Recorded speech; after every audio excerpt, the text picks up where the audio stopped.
झुंझुनू विधानसभा उपचुनाव में मुस्लिम वोटर है, उनका रुख क्या होगा।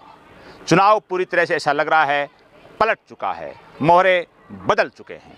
आदाब, मैं फारूक खान, संपादक इकरा पत्रिका, थार न्यूज़ इकरा पत्रिका के इस चैनल में आपका स्वागत है, आपका इस्तकबाल है। ये जो एपिसोड है, हम झुंझुनू के अंदर जो नहरा पहाड़ है उसकी गोद में जो एक तालाब है, ऐतिहासिक तालाब, उस तालाब के किनारे पे बना रहे हैं। ये नहरा पहाड़ है और इसके पीछे जो हमारे पीछे जो इस पहाड़ की गोद में एक तालाब है, ऐतिहासिक तालाब है, जो करीब 550 साल पहले निर्मित किया गया था। कायम खानी नवाबों के दौर में जो झुंझुनू के संस्थापक थे नवाब मोहम्मद खां साहब, उनके सुपुत्र नवाब शमस खां साहब ने अपने नाम से ये शमस तालाब बनाया था करीब 550 साल पहले। उन्होंने सामरिक दृष्टि से, हर लिहाज से, विकास के लिहाज से झुंझुनू को मजबूत किया था। करीब 36 साल तक नवाब शमस खां ने यहाँ हुकूमत की थी। ये मैंने पहले भी एपिसोड में बताया है। तो ये जो हमारे एपिसोड हैं जो हम झुंझुनू विधानसभा में बना रहे हैं, इनमें ऐतिहासिक पुट वाले भी हम बना रहे हैं। पहले हमने 2 एपिसोड बनाए हैं ग्राउंड रिपोर्ट के तौर पे। ये हमारा ग्राउंड रिपोर्ट के तौर पे, जो हालात के तौर पे, ये तीसरा एपिसोड है। नवाब शमस खां का बनाया हुआ शमस तालाब हमारे पीछे है, जो सामने है। और इसके बाद में, यानी झुंझुनू के बाद में जो जयपुर और उदयपुर बसे, यानी ये जब तालाब बना था तब जयपुर और उदयपुर का कोई वजूद नहीं था। जयपुर और उदयपुर उसके बाद स्थापित हुए। वहाँ बड़े बड़े तालाब बनाए गए, किले बनाए गए, वहाँ टूरिस्ट आते हैं। लेकिन झुंझुनू को सब कुछ भूल गए, सरकारें भूल गई, पर्यटन विभाग भूल गया, यहाँ के विधायक भूल गए, यहाँ के सांसद भूल गए, यहाँ के जो नगर पालिका और नगर परिषद के चेयरमैन, सभापति हैं, वो सब भूल गए। ये जो तालाब है, इसके आप किनारा देखिए, ये पूरी जो पाल है इसकी टूट चुकी है। जब ये तालाब बनाया गया था तो बताया जाता है कि ये नहाने के लिए, पीने के पानी के लिए ये तालाब बनाया गया था, कि नहरे पहाड़ से जो बारिश का पानी आता था जो इस तालाब में जमा होता था। इतिहास के पन्ने पलटने पे मालूम होता है कि बड़ा साफ पानी हुआ करता था, जो पीने और नहाने के लिए जनता के काम आया करता था। लेकिन आज जब 550 साल के बाद हम इसके पाल पे खड़े देख रहे हैं तो ये पानी नहाना और पीना तो दूर, इसके पास में खड़े होने लायक भी नहीं है। ज़बरदस्त बदबू आ रही है। ये जो तालाब के बगल का मैदान है, यहाँ बच्चे क्रिकेट खेल रहे हैं और इस पर ध्यान नहीं दिया गया। ये मैंने पहले भी बताया है कि ध्यान कौन दे, जो सत्ता चला रहे हैं वो दें। स्थानीय सत्ताधीश, जो जयपुर में बैठे हुए वो सत्ताधीश, वो ध्यान दें। तो उन्होंने, किसी ने ध्यान नहीं दिया। ऊपर जो किला है पहाड़ पे, यही नहरे पहाड़ की गोद में एक पहाड़ के ऊपर किला बना हुआ है। ये कायम खानी नवाबों के दौर में बनना शुरू हुआ।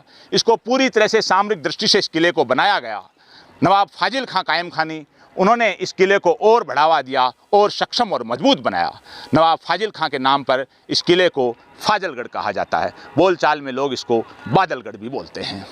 तो ये नहरा पहाड़ जो बड़ा पहाड़ है, इसके बड़े पहाड़ के बगल में कमरुद्दीन शाह साहब की दरगाह भी है। ये सारा एक ऐतिहासिक पृष्ठभूमि में है। और उसके पीछे के अगर पहाड़ की तरफ देखें तो एक और मोटा पहाड़ है, वहाँ चंचलनाथ जी का टीला है, यानी चंचलनाथ जी का जो मठ है उसके अंदर। तो ये जो ऐतिहासिक पृष्ठभूमि भी हम साथ में बताते हुए, जो हमने जैसा शीर्षक में बताया इसमें इंट्रो के अंदर, तो झुंझुनू का जो मुस्लिम वोट है उसका रुख पलट गया है। पलटा है तो क्यों पलटा है, वो जाएगा तो कहाँ जाएगा। झुंझुनू के अंदर जो उपचुनाव हैं उसके अंदर जो कांग्रेस और भारतीय जनता पार्टी के अलावा कुछ और भी उम्मीदवार हैं। इसमें मुख्य उम्मीदवार राजेंद्र सिंह हुड्डा, जो उदयपुर वाटी से 2 बार निर्दलीय रहे हैं, 2 बार विधायक रहे हैं और राजस्थान की गहलोत सरकार में मंत्री रहे हैं। इन 3 के अलावा और भी कुछ छोटी पार्टियों के और निर्दलीय प्रत्याशी मैदान में हैं। मुस्लिम वोटर है, उसका रुख क्या होगा, क्योंकि मुस्लिम वोटर है कांग्रेस से ज़बरदस्त नाराज़ है। हमने ग्राउंड रिपोर्ट की तमाम तर जो लोगों से चर्चा की हैं, ऑन रिकॉर्ड, ऑफ रिकॉर्ड, उसमें मिलता है कि कांग्रेस से मुस्लिम वोटर है वो नाराज़ है। जाएगा कहाँ, मुस्लिम वोट तय नहीं कर पा रहा है। लेकिन जो लोग कह रहे हैं, लोगों से हम बातें करते हैं ऑन रिकॉर्ड और ऑफ रिकॉर्ड, तो लोग कहते हैं कि कांग्रेस से हम नाराज़ हैं। नाराज़गी की वजह जो लोग बताते हैं कि कांग्रेस के नेताओं ने, कांग्रेस ने हमें पूरी तरह अनदेखा किया है। जो यहाँ से जो लगातार विधायक रहा है, जो ओला परिवार, जो सांसद रहे हैं, उन्हीं के लोग, उन लोगों ने कभी मुस्लिम समुदाय के मामले में कहीं कोई तवज्जो नहीं दी। लोगों के न फ़ोन उठाते हैं, न लोगों से मिलते हैं। ऐसी चर्चाएं जब हम लोगों के बीच में जाते हैं, बात करते हैं झुंझुनू के गाँव में और झुंझुनू शहर में, तो लोग हमें बताते हैं। यहाँ से ब्रजेंद्र ओला 4 बार लगातार विधायक रहने के बाद अब सांसद हैं। उनके पुत्र अमित ओला हैं, वो कांग्रेस के सिंबल में इस उपचुनाव में मैदान में हैं। उनके दादाजी शीशराम जी यहाँ से कई बार विधायक और सांसद, केंद्रीय मंत्री और राजस्थान सरकार में मंत्री रहे हैं। मुसलमानों का एक अच्छा खासा वोट बैंक है। कितने हज़ार है? मुस्लिम जो सामाजिक संगठन है, मुस्लिम लीडर हैं, उसको 70,000 65,000 इतना बताते हैं। लेकिन ये एक स्पष्ट चीज़ है कि मुस्लिम वोटर है वो किसी दूसरे समुदाय से कम नहीं है, उससे बराबर है जो भी समुदाय है, लेकिन कहीं कम नहीं है। वो 65,000 भी हो सकता है, 70,000 भी हो सकता है, 72,000 भी हो सकता है। सवाल ये है कि कांग्रेस के नेताओं ने उस पर तवज्जो क्यों नहीं दी। कांग्रेस के नेताओं ने एक तरह का ये मान लिया कि मुस्लिम वोट है हमारी मुट्ठी में है, बंधुआ मजदूर की तरह है, हम चाहें वैसे मुस्लिम वोट को मरोड़ सकते हैं। आज झुंझुनू का जो मुस्लिम वोटर है वो पूरी तरह से एक दोराहे पे तो नहीं खड़ा है, उनके पास अल्टरनेट है, विकल्प है, और वो विकल्प को इस बार वोट देना भी चाहता है, दिखाना भी चाहता है। और ये जो नाराज़गी हैं, छोटी मोटी सभाएं भी हो रही हैं, लोगों ने फार्म भी भराए हैं, नाराज़गी दिख रही है साफ साफ। और इसकी एक वजह यह भी है कि जो यहाँ से जब इतना बड़ा वोट यानी 65-70,000 वोट होते हुए मुस्लिम को टिकट कांग्रेस का नहीं देना मांगना, ये भी नाराज़गी अपनी जगह है। लेकिन इस नाराज़गी के साथ में सबसे बड़ी नाराज़गी ये है कि ओला परिवार ने मुस्लिम वोटों पे मुस्लिम वोट लेकर के वो विधायक और सांसद तो बने हैं, लेकिन मुसलमानों के मामले में कोई तवज्जो नहीं दी। और तवज्जो का सबसे बड़ा गवाह ये तालाब है जो 550 साल पहले जो झुंझुनू की जिसने स्थापना की थी नवाब मोहम्मद खां साहब, उनके सुपुत्र यानी झुंझुनू के दूसरे नवाब शमस खां साहब ने करीब 550 साल पहले ये तालाब बनाया था। इस तालाब की गंदगी और टूटी हुई पाल और उगी हुई झाड़ियाँ और घास, ये पूरी बदबू, ये इस बात की गवाह है कि ओला परिवार ने यहाँ की धरोहर पे, यहाँ के समुदाय पे कोई ध्यान नहीं दिया। इन तालाबों पे, इन किलों पे, इन बावड़ियों पे कोई तवज्जो नहीं दी। ये सब कुछ सामने है। तो मुस्लिम वोट नाराज है, वो जाएगा कहाँ? जाहिर सी बात है वो विकल्प तलाश रहा है। विकल्प भी उनके सामने हैं कि निर्दलीय जो हैं वो विकल्प बने हुए हैं। जहाँ तक भारतीय जनता पार्टी का सवाल है तो लोगों की नाराज़गी भी है, भारतीय जनता पार्टी की सरकार भी है, लेकिन भारतीय जनता पार्टी का जो रुझान है, एक तरह का भारतीय जनता पार्टी का जयपुर स्तर पर, दिल्ली स्तर पर जो भारतीय जनता पार्टी के कई नेता जो मुस्लिम विरोधी बयान देते हैं, चाहे वक्फ जायदाद को लेकर के दें, चाहे ट्रिपल तलाक को लेकर के दें, चाहे वक्फ बिल को देकर के दें, किसी भी मुद्दे में दें। जयपुर से जो विधायक हैं हवा महल से बालमुकुंद आचार्य, वो आए दिन मुसलमानों के मामले में इंटरफेयर कर रहे हैं। अभी इमामबाड़ा का मामला हुआ, उसके अंदर घुस गए, औरतों के साथ बदतमीजी की, और उससे पहले जो मुहर्रम के जुलूस में वो बीच में घुस गए। यानी एक तरफ जो भारतीय जनता पार्टी के नेता हैं वो मुसलमानों के मामले में एक नफरती सोच रखते हैं। ऐसे माहौल के अंदर मुस्लिम वोटर है, जाहिर सी बात है भाजपा में तो नहीं जा सकता, क्योंकि भाजपा चाहती भी नहीं कि मुस्लिम वोटर को लिया जाए, उसको गले लगाया जाए, उसको तवज्जो दी जाए। अगर वो ऐसा चाहती तो बहुत कुछ हो सकता था और मुस्लिम वोटर के पास भाजपा के तौर पे एक अल्टरनेट हो सकता था। लेकिन भाजपा की लीडरशिप को चाहिए ही नहीं। भाजपा की लीडरशिप का तो एक ही थ्योरी है कि वोटों का ध्रुवीकरण किया जाए, समाज को हिंदू और मुसलमान में बांटा जाए, और बांटने के बाद में जीता जाए, सत्ता के मजे लिए जाएँ।